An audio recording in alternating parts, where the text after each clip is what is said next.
Okay, can I request everyone to say sadhu to start the discussion session? Sadhu, sadhu, sadhu. Namo tassa bhagavato arahato samma sambuddhassa. Namo tassa bhagavato arahato samma sambuddhassa. Namo tassa bhagavato arahato samma sambuddhassa. Panchahi bhikkhave dhammehi samannagato bhikkhu attahitaya cha patipanno hoti parahitaya cha katamehi panchehi ida bhikkhave bhikkhu attana cha sila sampanno hoti parancha sila sampadaya samadupeti attana cha samadhi sampanno hoti parancha samadhi sampadaya samadupeti. Sadhu, sadhu, sadhu. Dear friends, in the Dhamma, today is 15th July. We have gathered here once again for another Dhamma talk after practicing some time mindful walking and mindful sitting. So, as we discussed last time and as we have been discussing in the past, we always take a discourse of the Buddha and then we try to understand that as much as possible in the light of the practice that we are doing. And for this particular discussion, we have taken Parahita Sutta. We have had 2 talks on it. And in those 2 talks, we were able to discuss the first point that this discourse is, or that this advice, that the advice that is given in this particular discourse. And the meaning of the particular stanza, or the part of the stanza I just recited, is bhikkhus possessing 5 qualities. A bhikkhu is practicing both for his own welfare and for the welfare of the others. So it's giving 5 qualities that are required for one's benefit and the benefit of the others as well. So what 5? And number 1, he says here, a bhikkhu himself is accomplished in virtuous behavior and encourages others to become accomplished in virtuous behavior. So this is what we discussed in detail in the past 2 talks. And the second one is he is himself accomplished in concentration and encourages others to become accomplished in concentration. So this is basically the main teaching of the Buddha, and his 3 main pillars in the teaching is virtue, concentration, and the wisdom. So the first one, he has mentioned virtue, which we discussed. And the second one, he's saying that you will have to be concentrated as well. And it is not just concentration. First, you will have to accomplish. And after you accomplish, what to the extent that you have accomplished, you can teach the others, you can tell the others. So this is basically a very important advice from the Buddha. Today, what happens is most of the people, let alone virtue, let alone concentration, most of the thing, those who violate the things they are asking others to comply are making rules, are making guidelines, are making policies. So what Buddha says here is, of course, he's not talking about lay life, but here he's talking about Dhamma life. Even in Dhamma life, most of the people, they are not virtuous, but they are asking others to be virtuous. But Buddha says you will have to first be virtuous and then advise others and then encourages others. And the word he is using is encourage others. Don't force on them. Don't give it by force. don't make it mandatory. So he says, you mind your own business, and if someone is interested, just give them an opportunity and just encourage them to practice. So this discourse that we find in the numerical discourses, if I simply mention the 5 things that he has given, because we have discussed only, I have mentioned only 2 points in the stanza. I have taken only part of the stanza. The other 3 points are wisdom, liberation, and the sight of liberation, vimukti jnana darshana, whether you can have an experience of liberation. It is not just liberation.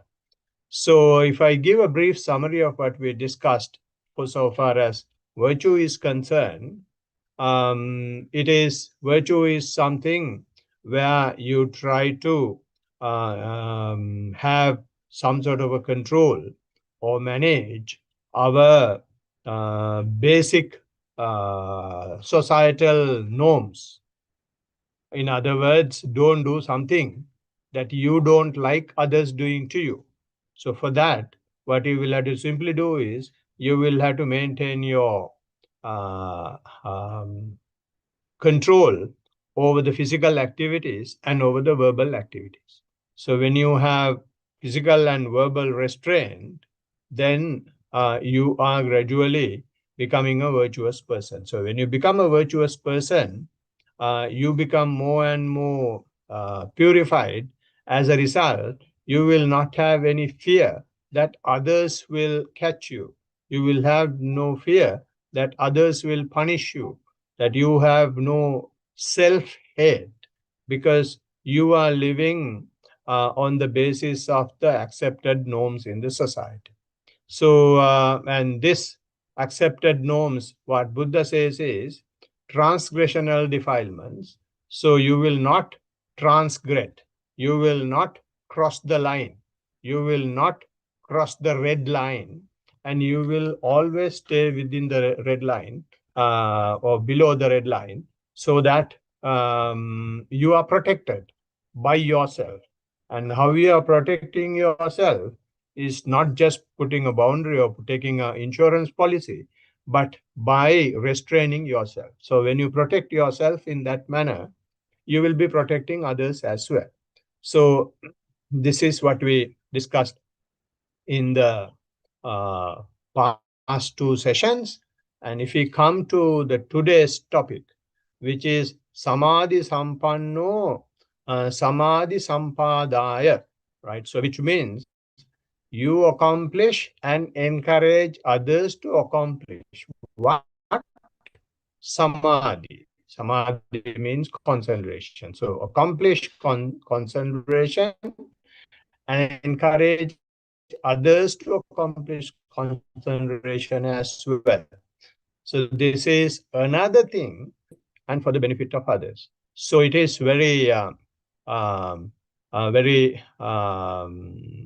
especially in Sri Lanka,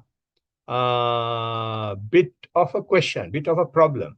There are a lot of meditation teachers and very few are practicing. And even of those who practice, they are not practicing what actually Buddha mentioned. They are practicing most of the time the things that appeared, that existed before Buddha. So the Buddha's teaching is basically the mindfulness. Buddha's teaching is to keep the mindfulness to the fore, but instead there are so many other things that they are practicing. And not only practicing, even Buddha has given 44 techniques of practice, but they don't understand why these techniques are there. These techniques are there not for the sake of being there. These techniques are used to develop this particular skill called mindfulness. So you will have to therefore have a very clear vision, very clear understanding, very clear viewpoint in your mind that the technique is not very important. What is important is when you use the technique, whether your mindfulness is improving. In other words, whether your awareness is improving. So that is a skill that Buddha is giving us. And with that skill, you can go to concentration. And that skill, therefore, it is not just concentration, it will take the right concentration. Because even before Buddha, concentration was there. So here, he is using the word samadhi. Although he is using the word samadhi, subsequently he is talking about liberation and the experience of liberation as well. To go to the experience of liberation, you can't just simply have concentration.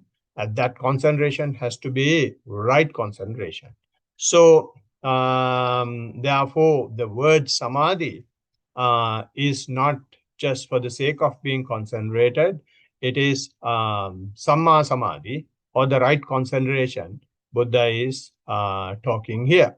And when we take right concentration, this is important. Right concentration is important to handle now, not the physical and verbal deeds. Physical and verbal deeds are already being taken care of when you observe your precepts, when you when you are not violating transgressional defilements. So when you practice, when you do your mindful walking, and when you do your mindful sitting, and when you engage in your day-to-day activities mindfully, you may observe that it is very difficult for you to have your attention to the object that you want to keep the attention to. And your mind may be running all over the universe. So this is giving you one good indication. That indication is that your physical and verbal deeds are perfect. Now, at least in those thought moments, not that it has become perfect forever in existence. Not that it has become perfect for the entire future, but in those thought moments, when you see that your attention cannot be taken to the main object, but it keeps running all over the universe, which very clearly says your mind, you're physically doing one thing, which is either sitting or walking. So far as verbal activities are concerned, nil, nothing is happening. But the mind is not in one place. Mind is going around the universe. So the reason for that is, it is mainly coming as a confirmation that your physical and verbal deeds are under control, but your mind is not under control. So when you practice, if that happens, you will have to be very happy. You will have to reward yourself that your precepts are being taken care of. When your precepts are being taken care of only, you will be able to see this unruly nature of the mind. Otherwise, you will not be able to see the unruly nature of the mind. You will be so engrossed in the physical and verbal activities, and you don't know whether there is a mind. So therefore, when you practice, even if you can't take your attention to the main object, you have become a great virtuous person. That in itself is a great achievement. Right. So now we are not going to talk about virtuous achievement. Now we are going to see what we can do with this unruly mind. So for the person who is having an unruly mind, so far as the practice is concerned, Buddha says there are 5 categories to which this unruly mind will be shifting. And it's mainly the sensual desires. Mainly, it will be your agitations of the mental attachment to sensuality. Or it may be ill will. your angry thoughts, or it may be sloth and torpor, or it may be restlessness about the future and worry about the past, or skeptical doubts. So these are the 5 things to which your mind will start wandering. So we call it Kamachanda, Vyapada, Thinamidda, Uddachakukkucha, Vichikicha in Pali. So these things are called obsessional defilements, or you can call them even hindrances. So these hindrances are not allowing you to have a balanced, settled mind. And hindrances are always a disturbance. Hindrances are always a challenge to have settled mind. So when you have a settled mind, and that settled mind is considered the concentrated mind. So if the mind is not settled, it is due to one or the other. It is agitated, it is annoyed, it is very unruly, then we call them hindrances mainly. And what Buddha says is, having hindrances is not something that should not happen. Mainly, why we practice mindfulness is to not just to restrain from our verbal and physical activities, but we want to learn about our mind. We want to understand our mind. We want to go beyond our mind.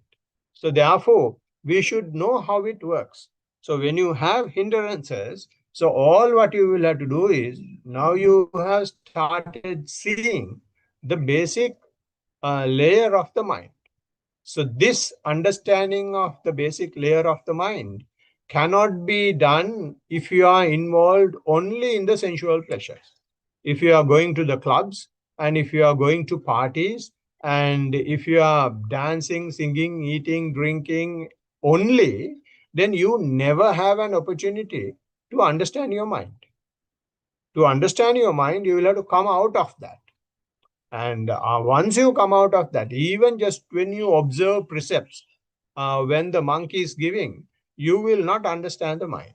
To understand the mind, you will have to, as much as possible, all your activities, and try bringing your attention, try bringing your awareness to what you are doing at the moment. So when you try to do that, then the first thing that you see is you can't do it. So when you can't do it, it is not something that you will have to worry about, and you will have to understand that it is the nature of the mind. And if you understand that it is the nature of the mind, that itself will settle you. So therefore, this is why we are doing this on a weekly basis. This is why we are having weekly sessions. This is why we are having non-residential retreats. This is why we are having residential retreats, because we give opportunities for those who wish to come and practice, to come and have a go at the practical aspect the Buddha has taught.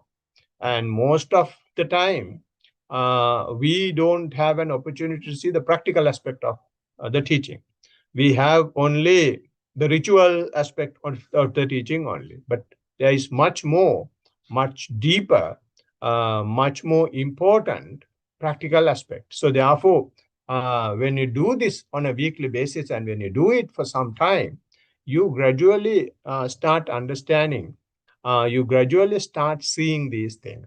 So therefore, doing this on a weekly basis is, although you are involved in your day-to-day activities, studying and having a family and going to work and doing all other sorts of things, you are allocating some time in your timetable to practice, hopefully on a daily basis. So if you do that, this becomes more and more prominent, that you have an opportunity to see the nature of the mind more and more. So unless you do that, unless you do your walking and sitting, good luck. It will never happen. You will never have an opportunity to see this. So when you haven't been able to bring your attention to the walking, you haven't been able to bring your attention to the sitting, you haven't been able to bring your attention to the breath sometimes, right? And I'm talking about a very, very beginner. But even for a beginner, just because you simply try to do it, although your walking and sitting has not been successful, you are successful in seeing your mind. So that itself is a victory. That itself is a way forward. That itself is walking on the path. So therefore, seeing these hindrances in the mind is a starting point, coming onto the path. So coming onto the path, so therefore, these things Buddha has given, this sensual pleasure, and then ill will, sloth and torpor. He is giving a simile for each of these things. Sensual pleasures, his all these hindrances, his relating to water. And he says sensual pleasure is like colored water, because when the water is blue, you will see blue color, and if you put red, you will see red color. If you put purple, it will be purple, and if you just put it to a crystal clear glass, it will have no color. So like that, when your sense desires arise, it is like colored water.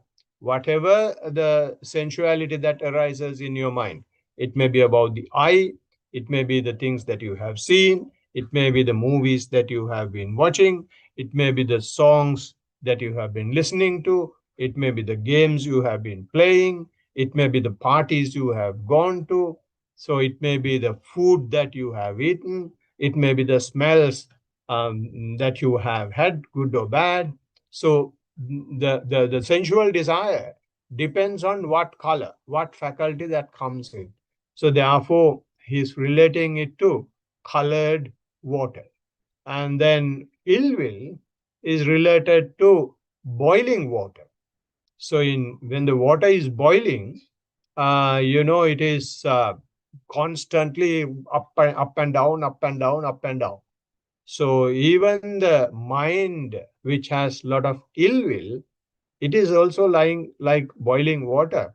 Mind is so heated. So it's the same mind. It's not a different mind. We don't have a separate mind for colored water. We don't have a separate mind for boiling water. It's the same mind. In the same mind, sometimes it has the sensual pleasure, and on the other hand, it's the same mind. When the sensual pleasure is not there, you will have ill will. It is hardly you will have both these together in one thought moment. You can't have both these together, because the mind is one energy. That energy take different facets, different shapes, different manners. So that is why it is colored water in the case of sensual desire, boiling water in the case of ill will, and mossy water in the case of sloth and torpor. In sloth and torpor, when you have sloth and torpor, means sleepiness. When you are sleepiness, you don't know what the heck is happening. You are just sleepy. You don't know whether you have sensual desire. You don't know whether you have ill will. You don't know what is happening around. You don't know what is happening within. It is mossy, unable to see. So same thing when the water is having moss over it, you can't see through. It's whatever happening under. So sloth and torpor is given the simile, mossy water, and then restlessness and worry, agitation and worry. It's like rippled water, and it's having a lot of waves. It is not settled. It's like, rough sea. Sometimes it has rough sea. Sometimes it is having not as rough, but wave. So like that. Once again, it is not settled. That happens in the mind. You are thinking too much of the future. What will happen tomorrow? What will happen next minute? I have said that, and will they come and catch me? And will they beat me? Will parents will do this? Will my husband do that? Will my wife do that? Will my boss do this? And will my friends like this? Will my friends hate this? And a lot of things we are thinking about the future. So that is restlessness. And worry, you have done something and you keep worrying about it. So that is how the mind is having ripples on the water. And then skeptical doubts is muddy water. That's the simile Buddha is giving. Muddy water means you have water, you can see as well, but it is not clear. You can't make use of it. So skeptical doubts is that. So if I explain these things little more, this nature of the mind, sensual desire is, as the word implies, having the desire, not that you do it, but you have the desire to do that. It may be sensual pleasure, or it may be sometimes sexual pleasure that is arising, right? So, but it's only in the mind, and nobody else can see it. So, this is the difference, main difference between transgressional defilements and obsessional defilements. In transgressional defilements, if you do something, you will know that you have done it, and the rest of the world also knows that you have done it, because you will kill an animal, you will steal, you have sexual misconduct, you will drink, or you will lie to somebody. So at least one other person outside will know it. But so far as these hindrances are concerned, or obsessional defilements are concerned, outsiders will not know. It is only in your mind. So therefore, you have bit of a deeper layer that you are digging now, a layer that others can't see, but only you can see. So therefore, you have this uncontrollable, unexplainable, and undisclosable pleasures going on. Sensual pleasures coming up, right? So sometimes we can't imagine that we have those things, but it happens. It happens because now you're tapping the mind. Even earlier they were there, but you had never tapped that range. Now your practice is going well, or has started to go well. So therefore, things that you have not tapped, untapped area, you are getting into uncharted water, right? So that is sensual pleasure. And ill will, once again, its literal meaning. You don't hit anybody, you don't shout at anybody, but you have the thoughts of, doing all sorts of nasty things. It may be to anybody. So that is because these have been happening, boiling inside. Even the sensual pleasure becomes physical and verbal, then you can't say this. When ill will becomes physical and verbal, you can't say this. Now, since physical and verbal is under control, you see this ill will. Now, therefore, now it's a matter of handling it. So we will come to how it is handled later, but I'm just explaining these things. And sloth and torpor means, sloth and torpor, you don't believe this. Sloth and torpor is simply when you have gone through your sensual desires, when you have tackled your ill will, only you will have sloth and torpor. When you are sleepy, when you become very, what do you call, nauseatic like, when you feel that you are not awake, that is because you don't have now the sensual desires, at least in the mind. If you have sensual or sexual desires in the mind, you will never be sleepy. If you have ill will in your mind, you will never be sleepy. So sleepiness, although when we practice, we consider sleepiness as a bad thing, it is not at all. It is not bad in some sense. Why it is not bad is you will have this sloth and torpor situation, sleepiness situation, only when you have handled and tackled your sensual desires and ill will. It is not just sensual desires that is arising from your sense faculties. It is not only ill will that is arising out of our connections to the outside world.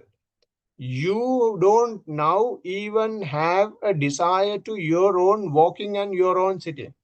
You don't have a desire to your own walking and your own breath. If you have that desire, still you will not be sleeping. So you have gone through that desire as well. You have come out of the sensual world, and once you come out of the sensual world, your desire will go to the object that you are observing. Now you are going even beyond the desire to the object, and now you don't have anything to have desire about, and therefore you will sleepy. You feel sleepy. And seeing those things is important. Seeing those things is important. So that is sloth and torpor. When you gradually come out of sloth and torpor, then only you will have this rippled mind, which is restlessness and worry. Because since you have, although you have gone through the sensual desires, ill will, you can't be, when you practice, you will gradually awaken into this sleepiness. When you awaken into this sleepiness, you awaken into even a deeper layer of the mind. You are going to a very deeper layer of the mind. In that very deeper layer of the mind, always you have had this restlessness and worry. Because whenever we take decisions, how we take decisions is what happened in the past. And on that basis, we are preparing our future. This is a very accepted norm in household life, individual life, and even in the corporate sector, even in the government sector, even in any governance.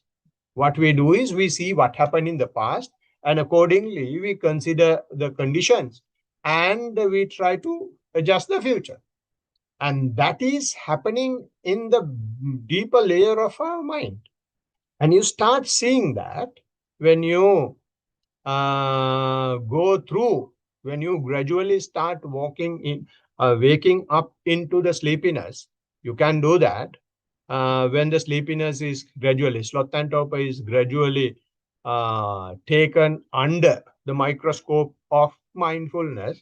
You can start seeing this agitated or restlessness of the mind.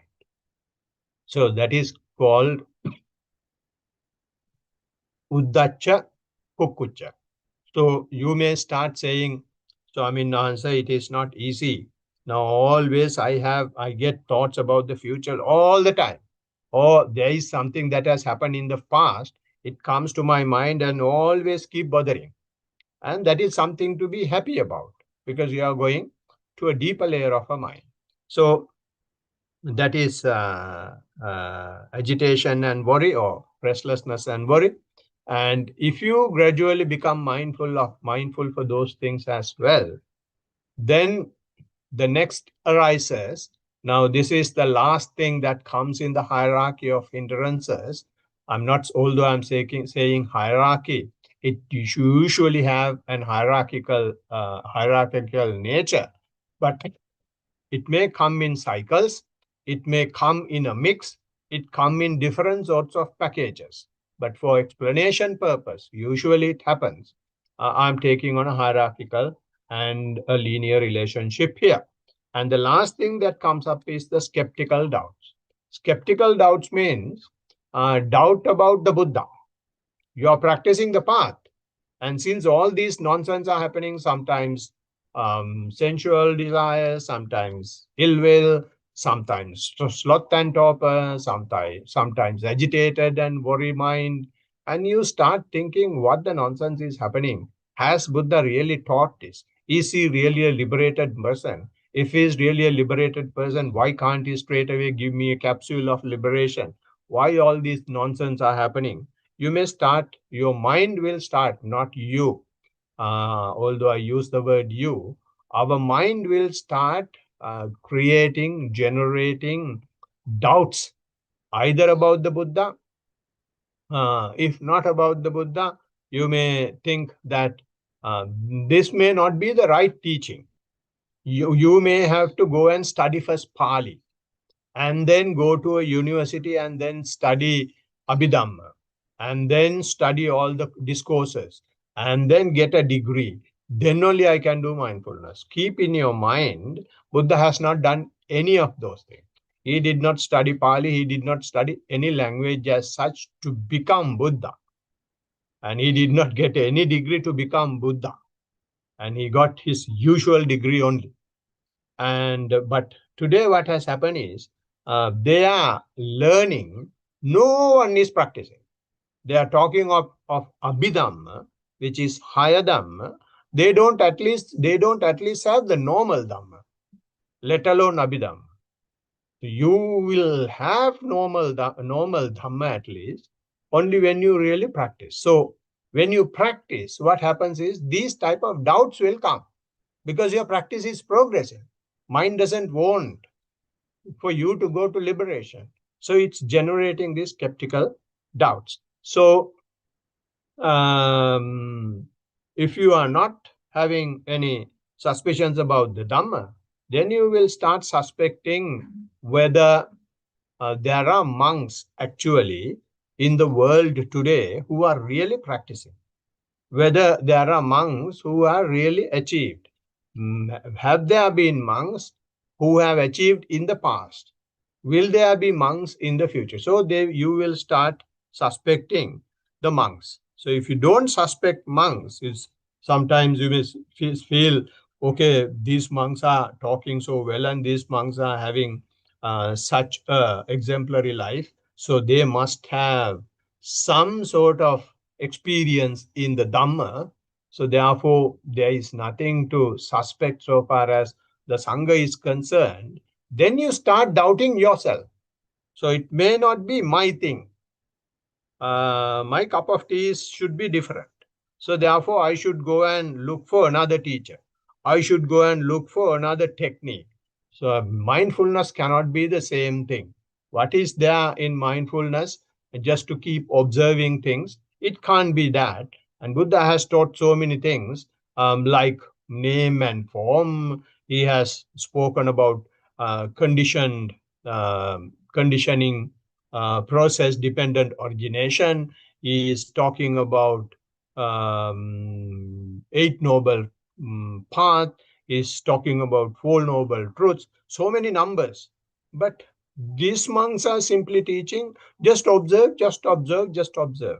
So definitely there may have something else. I should go and see what is suitable for me. So again, another way of having skeptical doubts. So these things will happen only when you really go to the deeper layer of the mind. So these are the things that happens when you fulfill your restrainment of physical and verbal deeds.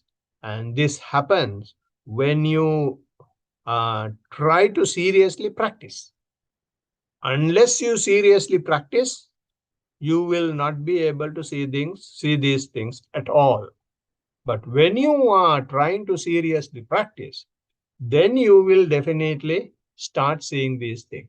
So seeing these things, therefore, is definitely you are with Buddha.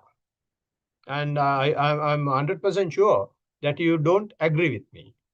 Seeing these things is the way to be with the Buddha. Why I am saying so is, then only you have your awareness.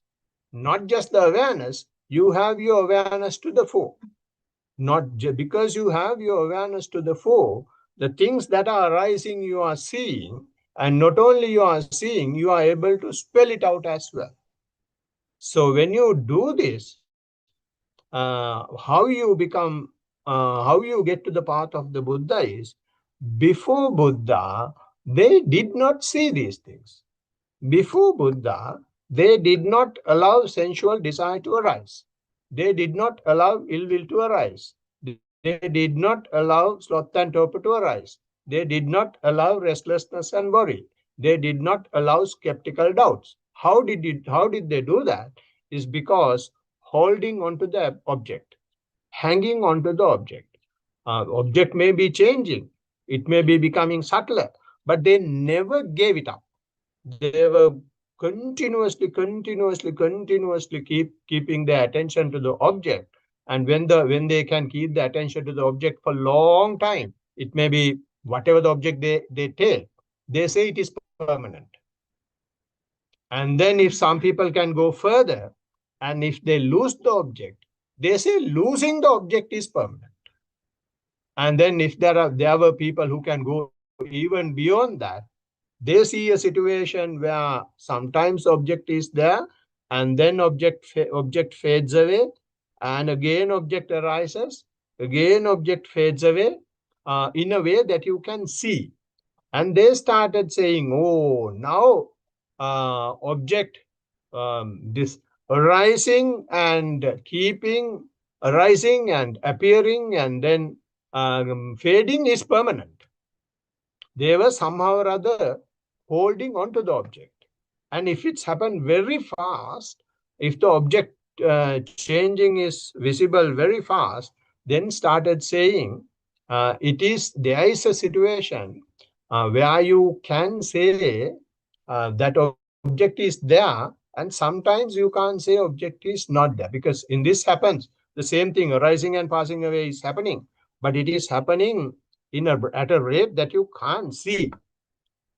The earlier one, you can see it appears and stays for some time and then disappears. And then when it starts happening very fast, like a fan that is in full speed, you can't see the petals.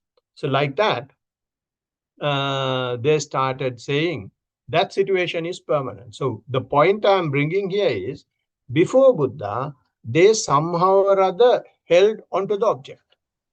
So since they held onto the object, there is no opportunity for the sloth and torpor, for the sensual desires, for the ill will, or any of the hindrances to come up, because they are tightly holding. And if you don't hold, simply become observant only, and you are able to go beyond the object and see what is underneath the object. So therefore, when you see these things, you are not holding on to the object, but you know what happens to the object. And not only what happens to the object, what happens when the object is not in your radar, there is something else coming into the radar. You can see that as well. So therefore, before Buddha, what they did was, when they were practicing at home, and since they get a lot of sensual desires and ill will at home, they go to the jungle, they go to the thick forest, they go to the Himalayas, and nobody will be able to come. And then they keep holding on to the object, and they will be able to keep the hindrances at bay. But what Buddha says is, I'm not asking you to keep anything at bay, you simply become observant. So therefore, this is why I'm saying, when you have these sensual desires, when you have the hindrances, that is a good sign that you are holding the little finger of the Buddha. Now you have become a son of the Buddha. Now you have become daughter of the Buddha. Now you have become the follower of the Buddha. Otherwise, if we try to hold on to walking, if you try to hold on to breath, If you try to hold on to anything, then you are not with Buddha. Then you are with the teachers before Buddha. So in this manner, although our mind is rejecting these hindrances wholesale, rejecting them all together, but that is how you understand that you have come to the side of the Buddha. So may you all be able to continue that alignment with the Buddha in this very life. And we will continue this concentration, how we can go further on concentration in the next few weeks. Blessings of the Triple Gem. Sadhu, sadhu, sadhu. Good. Now, if you have any questions or reports, now we can take them. Chatu, you had one. Can you start with that, please?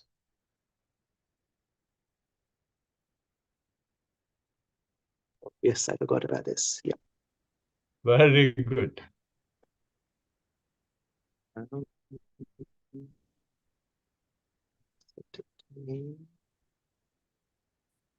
Okay. Below is a short, okay, sitting meditation. I start with the body scan and then focus on my breath. First, I first feel long inhalations and exhalations inside my nose. Progressively, they become shorter, and at one point, I don't feel them as inhalations and exhalations, but as a sort of a pulse.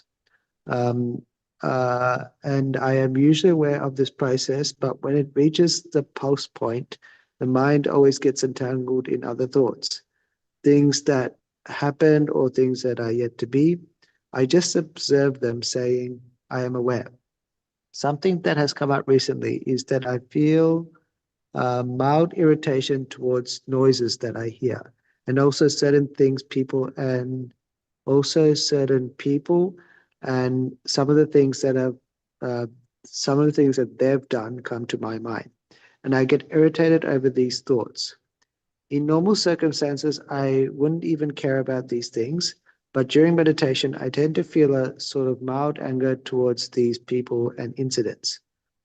I wouldn't even qualify it as anger. It's basically being irritated. I observe these thoughts anyway, and I just continue to say, I am aware. This mild irritation is something new in my practice. Before, I was able to just be at peace with the noises that I hear and all sorts of other thoughts, simply by saying, I am aware. To continue about the practice, I have also felt that thoughts and bodily sensations switch between each other at lightning speed. For example, at one point in time, I feel my breath, and then I hear my husband snoring. I get irritated. I feel like stopping my meditation. I remember Bhante and his instructions, and then I feel the baby moving inside. It's a real mess. Yet I try to say I am aware through all this. That's sitting meditation. Do you want me to do walking? Yes, please. I've only been able to do short sessions of walking meditation due to my health issues. However, I've been trying, and when I do, I usually wear shoes. So I don't really feel the physical sensations when the feet touch the ground like before. I've noticed that I am more prone to observe the movements of my feet. For 1 to 2 minutes, I can see my feet moving one after the other, and sometimes one foot becomes prominent, and I lose track of the movements of the other. Sometimes I feel my breath while walking. I feel my lower abdomen tightening and discomfort in the same area, and the baby moving. The experience through walking meditation has been a little similar to that of sitting meditation. At certain points, I go through a surge of thoughts. Sometimes after the passage of 2 or 3 Can you thoughts, I say that realize sentence I'm again? off track. Can you say And that then sentence again? Yeah. thoughts, Yeah. observation, something? I'll just go back. This experience through yeah, I'll just go back a little bit. This experience through walking meditation has been a little similar to that of sitting meditation. At certain points, I go through a surge of thoughts, and sometimes after the passage of 2 or 3 thoughts, I realize I am off track, and that I tend to go back over the thoughts that arose. It's like rewinding a videotape. I also tend to get irritated over certain thoughts and feelings, and even while being irritated, I tell myself I am aware. The sense of being irritated is felt in both meditations. There's also another section for day-to-day life. Okay. Yes. I've been trying to cultivate choiceless awareness even in day-to-day life. When I remember, of course, and I've noticed that the swaying of the body that I experience during sitting meditation recurs when I try to be mindful of day-to-day tasks. It's like I follow what's happening around me, but I also get a sense of increased sensitivity towards what's happening in my body, the quivering, the swaying, and other sorts of sensations. I also went through a difficult experience a few days back. One of my teachers or mentors to whom I am really attached to emotionally passed away, and I've been trying to make peace with the news. When I watch these thoughts mindfully, sometimes I don't even feel any sadness. I just observe a flux of thoughts, but then the sadness and guilt of not being in contact with her prior to her passing comes back with super strength. It's a little difficult to comprehend how I react when I am mindful and then when I am off guard. I wonder whether being irritated during meditation is linked to this recent experience. Extremely grateful and thankful for your guidance, Terawan Sanai Swaminatha. That's the end of the report. Thank you. It's a good report to start with. And basically in both sitting, walking, and day-to-day life, you are going into the layer of the mind, and it is not only just going into the layer of the mind, you are getting deeper into the mind processing. So this is why sometimes you see you are able to become mindful and the agitations and the irritations fades away, but again they raise their head in a more demanding and more cruel and more intense manner. So that is because when you become mindful, what happens is you are digging more and more dirt in our system. So when you observe the top layer comes out for you to do a reaction. If you do a reaction from the top layer itself, it becomes physical and verb. But from the top layer, if you don't do any reaction, then that becomes nullified and that fades away and that simply dies. And once it dies off, then there is a strong mental processing deep down that comes up. So this is why you are saying sometimes it is working, sometimes it is not working. This irritation is coming and it has a high intensity. So that is because your observation capacity is becoming high, and you have mentioned that you have increased sensitivity. So when you become mindful, it is natural that the sensitivity is increasing, and it has to increase. So this, you have mentioned that both in sitting and walking, you say you are able to switch between pulses situation and then noise that is happening around in the atmosphere, or maybe in the household, and also inside the baby is moving, and sometimes even thoughts. So all these things you are able to see because everything is happening now. So when you are getting more and more close to now, the spectrum that you can see, the scope that you can see becomes more prominent. So what we have been doing while living is some of the things that we like, we try to pay attention to. Others we dislike, and others we try to keep at bay, and others we try to chase away. So this is how we have been maintaining liking and disliking without our knowledge. But now when we don't do that, what we like and what we don't like is all are coming up, and you can see that. So what we will have to do is, we should be happy that now our quality of the mindfulness is improving. So what Buddha says is, when you become mindful, either the body or the feelings or the mind phenomena, he says, abhijja domanassa. Abhijja vinaya loke abhijja domanasang. Vinaya loke abhijja domanasang means be disciplined to the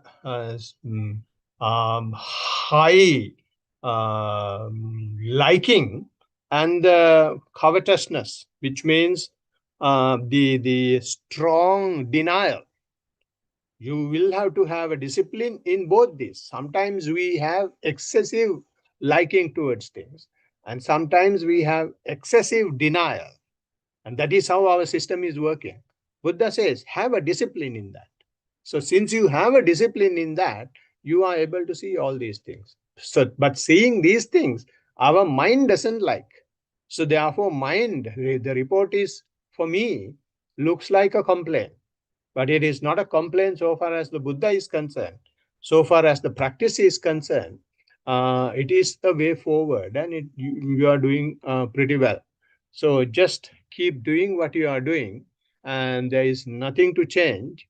You will be more and more observant, more and more alert, and especially when you see this pulsing sensation in the body, gradually, slowly become, try to get more close to that, because that is an experience that you can get close, and then take more defilements out. And day-to-day life, you are mentioning about these teachers passing away, and then sometimes you are able to observe, and sometimes it gets off guard. That is again the same thing, because your sensitivity is high, and you become mindful for the first layer, and then the other layer is coming up. So it is like, basically, when the soldiers go for a war, first you send the most unskilled soldiers.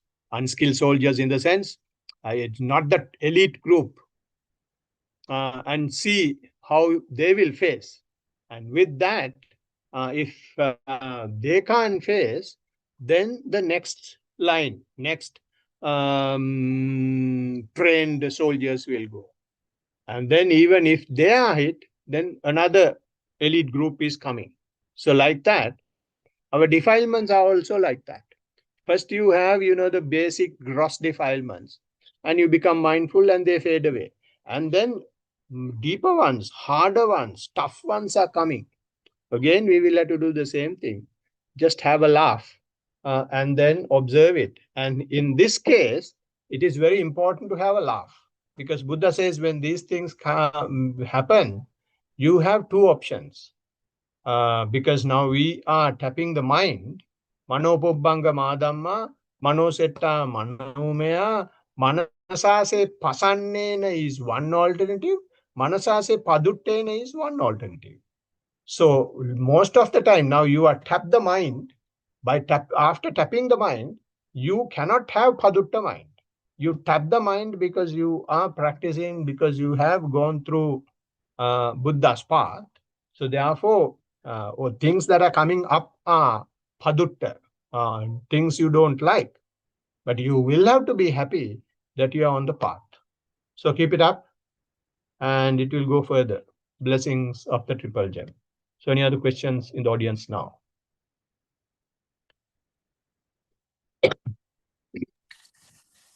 So Okay. I'm good. Yeah, I'm good here today. Yes, Buddha. Yeah, I'm all good. Yeah. Right.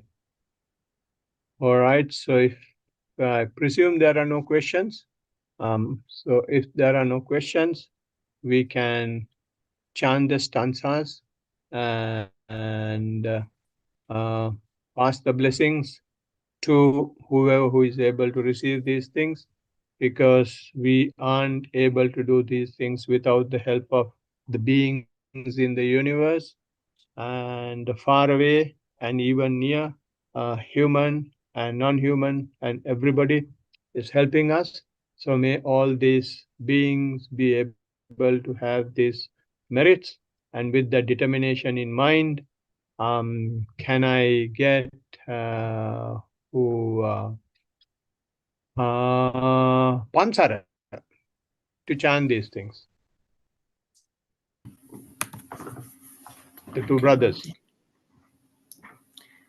May all devas share this merit which we have thus accumulated for the acquisition of all kinds of happiness and prosperity. May all other beings share this merit which we have thus accumulated for the acquisition of all kinds of happiness and prosperity. May all the beings share this merit which we have thus accumulated for the acquisition of all kinds of happiness and prosperity. May all beings inhabiting space and earth, devas and nagas of mighty power, having shared this merit, long protect the disposition. May all beings inhabiting space and earth, devas and nagas of mighty power, having shared this merit, long protect the teaching. May all beings inhabiting space and earth, devas and nagas of mighty power, having shared this merit, long protect me and others. If by deed, speech, or thought, heedlessly I have done any wrong, forgive, O Master, O Victor, greatly wise. Once again. If by deed, speech, or thought, heedlessly I have done any wrong, forgive, O Dhamma, to be seen here and now, timeless. If by deed, speech, or thought, heedlessly I have done any wrong, forgive, O Sangha, practice well the incomparable. Let this merit accrue to our departed relatives, and may they be happy. Let this merit accrue to our departed relatives, and may they be happy. Let this merit accrue to our departed relatives, and may they be happy. By the grace of this merit that I have acquired, may I never follow the foolish, but only the wise up to the time I attain Nibbana. By the grace of this merit that I have acquired, may I never follow the foolish, but only the wise up to the time I obtain Nibbana. By the grace of this merit that I have acquired, may I never follow the foolish, but only the wise up to the time I attain Nibbana. Sadhu, sadhu, sadhu. Thank you everyone for joining. I will see you next time. Teruvan Saranai Swaminathan. Teruvan Saranai. Saranai, Teruvan Saranai.